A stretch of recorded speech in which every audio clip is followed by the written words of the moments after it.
Alright, hey guys, today the topic of interest is how to change your beliefs. So in this video I'll be teaching you how to change your beliefs and how to structure your beliefs in a way that's going to empower you to live the life that you want to live.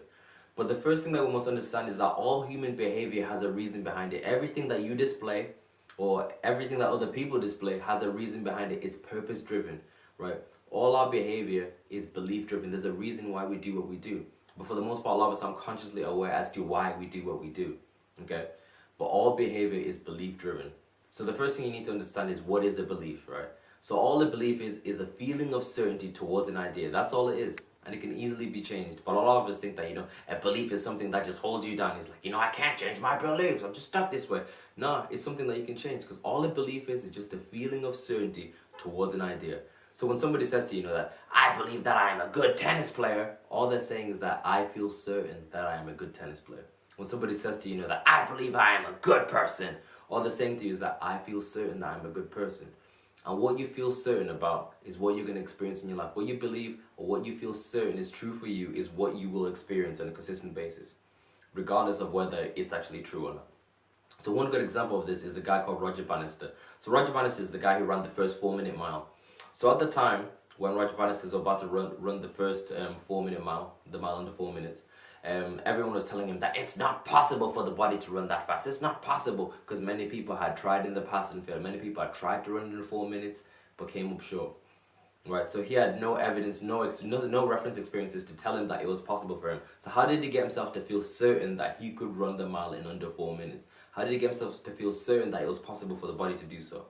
The way he did that was through visualization. So he'd consistently see himself running the mile in under 4 minutes. He'd see himself doing it. He'd see himself getting to that line and beating the record. Consistently seeing himself, and he'd feel himself doing it. Because this is the thing about the brain. The brain can't tell the difference between what's vividly imagined and what's actually experienced. So if you vividly imagine something over and over again with emotional intensity, your brain will accept it as true. Okay, so that's what he did for himself. So he'd see himself doing it over and over and over again. And he got to the place where he felt certain it was possible for him to do that. Yeah, so because he felt certain it's possible for him to do that, he put himself through that grueling training sessions, through all those runs, through all those endurance sessions to get his body prepared to do it, and eventually he did it, right? But the only reason he was able to do it is because he felt certain it was possible for himself. Because if he didn't feel certain it was possible, no way would he be doing those hill sprints in the rain. Why would you do that? If it's not possible, you won't bother trying, right? But the thing was, it's because he broke that barrier, because he ran the mile in under 4 minutes.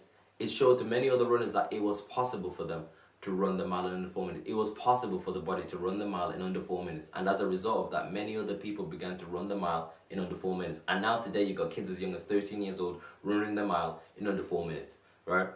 It's a shift in beliefs, it's a shift in perception. Because if you believe something is true, if you believe that it's possible, if you feel certain that something is true or something is possible for you, it will become possible for you, right? Even if you don't have the skill sets right now, you will acquire the skill sets over time, just as long as you feel certain, okay?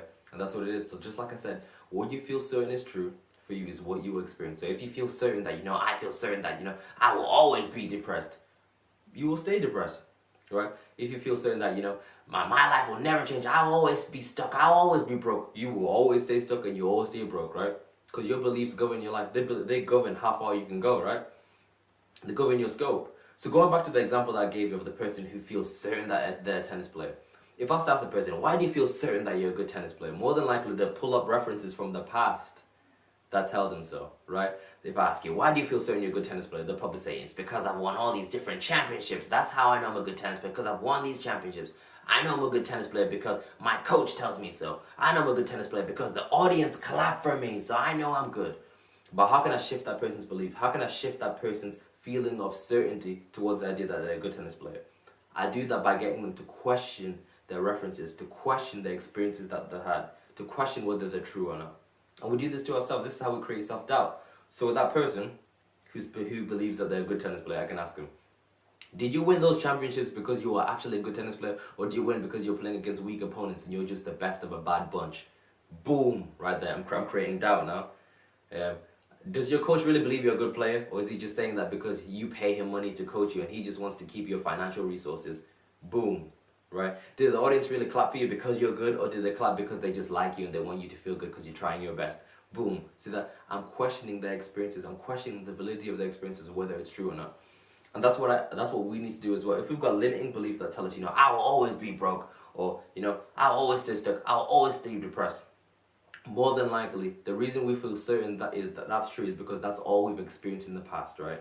We've not questioned the validity or the accuracy of those experiences that we had, right? So maybe it's true. Maybe you've always been depressed in the past. Maybe you've always been stuck. Maybe you've always been broke. But is that because you're cursed and that's the way it's always going to be? Or is it because you just don't know certain things? Is it because you're missing a piece of information? Is that what it is? Right? You got to question it. Question it. If you ask genuine questions, you create doubt.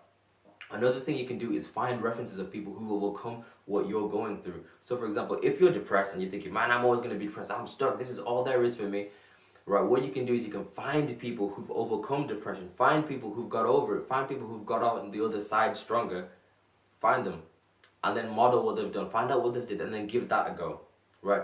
Just by doing that, you shift your feelings of certainty towards the idea that you no longer have to be stuck, that it's possible for you to get out. Just by finding references, that can change everything.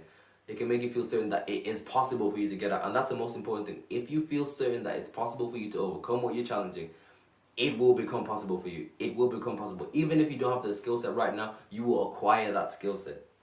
Okay? So beliefs are everything. So I want you guys to learn to choose your beliefs more carefully. So if you don't know what you believe right now, this is how you can find out what your limiting beliefs are.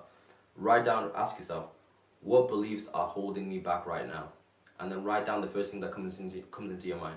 And once you do that, you'll be able to pinpoint where your limiting beliefs are and then question them. And then find references that support the idea that you can overcome those limiting beliefs. Okay? So that's the video of the day, guys. Question your limiting beliefs. Alright, video done.